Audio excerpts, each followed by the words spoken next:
মমতা ব্যানার্জিকে আমি আগে মুখ্যমন্ত্রী ভাবতাম না, ওকে ছাগল ভাবতাম। যে একটা ছাগলে কিনা বলে আর কিনা খায়। কিন্তু ভারতবর্ষের একটাই মুখ্যমন্ত্রী যে বাইরে বার হলে লোক তাকে চোর চোর বলল। এটাই বাংলার সবচেয়ে কলঙ্কতম দিন বলে মনে করি। এখন দেখা যাচ্ছে তার ভাইপো মহা ফেরেববাজ, বিশ্বের অন্যতম চোর বা বিশ্বের অন্যতম ডাকাত বললে কোনো খারাপ হবে না। সুতরাং যারা মূল মাথা, সবচেয়ে বড় মাথা, সবচেয়ে বড় ফেরেববাজ ডাকাত তো ওই অভিষেক, ও সবার শেষে ধরা পড়বে, এটা নিশ্চিত থাকুন। বিজেপির গভর্নমেন্ট যা বলবে সেটা সবাইকে মান্যতা দিতে হবে। সুতরাং স্ট্রং অপোজিশন পশ্চিমবঙ্গের ক্ষেত্রে এখন 5 বছরে দেখা যাবে না। এই মুহূর্তে আমরা দেখতে পাচ্ছি বিধানসভায় তৃণমূল দুভাগে বিভক্ত, এক হলো নতুন তৃণমূল, এক হলো পুরনো তৃণমূল। এবার যে ঘটনাটা, নতুন সরকার আসার পরে সবথেকে নতুন সরকার কি ভুল করছে না করছে এই বিষয় নিয়ে কথা বলার কাজ হলো বিরোধীদের।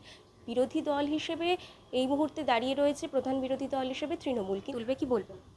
এখন প্র্যাকটিক্যালি পশ্চিমবঙ্গের ক্ষেত্রে আমরা যদি দেখি, বিরোধী যে কোন সময় স্ট্রং ছিল আমার জানা নেই। সিপিএমের সময় দেখা গেছে, তৃণমূলের সময় দেখা গেছে, এখন এই বিজেপির সরকারের সময় দেখা গেছে। পশ্চিমবঙ্গে কিন্তু স্ট্রং অপোজিশন খুব কম দেখা গেছে বিধানসভায়।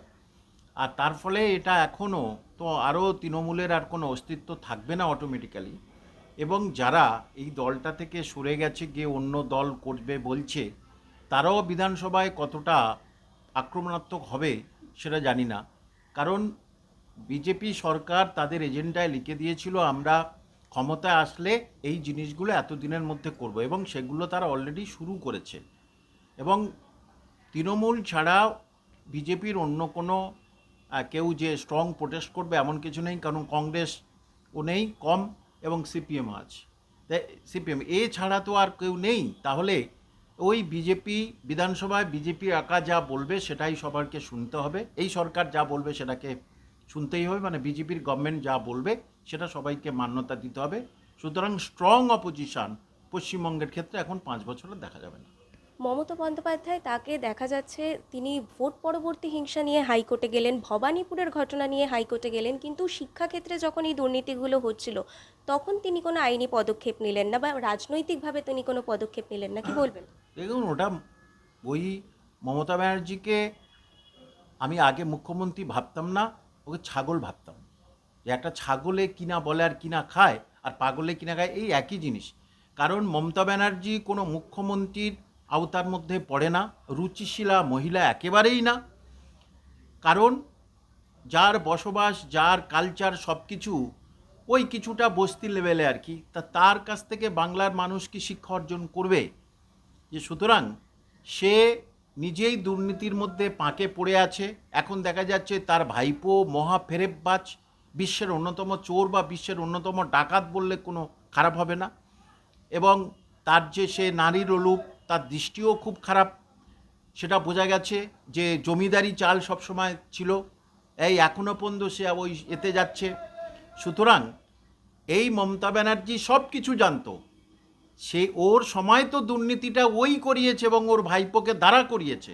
সুতরাং ও আবার কোর্টে গেলে কি করবে? এখন দেখছে কোর্টে যদি যাই, কারণ আমার অস্তিত্ব একটি বিলীন হয়ে যাচ্ছে। কিন্তু ভারতবর্ষের একটাই মুখ্যমন্ত্রী যে বাইরে বার হলে লোক বলল, মুখ্যমন্ত্রী প্রাক্তন মুখ্যমন্ত্রী এই একজনই, যে বাইরে বার হলে লোক তাকে চোর চোর বলল। এটাই বাংলার সবচেয়ে কলঙ্কতম দিন বলে মনে করি।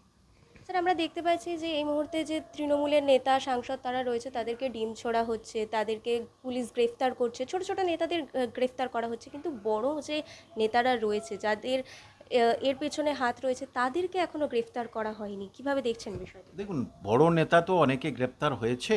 অরূপের ভাই স্বরূপ, সে হয়েছে অরূপ হব হব ভাব। বালু থেকে শুরু করে ববি হাকিম, এরা ভয় পেয়েছে। এরা ভয় পেয়ে ওই মমতার কাছে আর যাচ্ছে না। সুতরাং এদের সমস্ত কিছু দুর্নীতির কিন্তু ধরা পড়বে, এটা একেবারে নিশ্চিত। এবং এদের দুর্নীতির এ টু জেড কোথায় কি আছে সেগুলো কিন্তু পূর্ণাঙ্গভাবে ধরা পড়বে। শুধু সময়ের অপেক্ষা।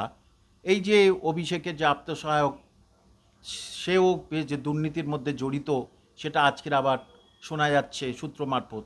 সুতরাং যারা মূল মাথা, সবচেয়ে বড় মাথা, সবচেয়ে বড় ফেরেববাজ ডাকাত তো ওই অভিষেক, ও সবার শেষে ধরা পড়বে, এটা নিশ্চিত থাকুন। কারণ এখন যাদের জাহাঙ্গীর হয়েছে, আরও যারা হয়েছে সব জায়গায়, তাদের কাছ থেকে আস্তে আস্তে সব কিছু জেনে নোট করে তারপরে কিন্তু বড় মাথাগুলো খুব সহজেই খাঁচায় আসছে, এটা একবার নিশ্চিত থাকুন।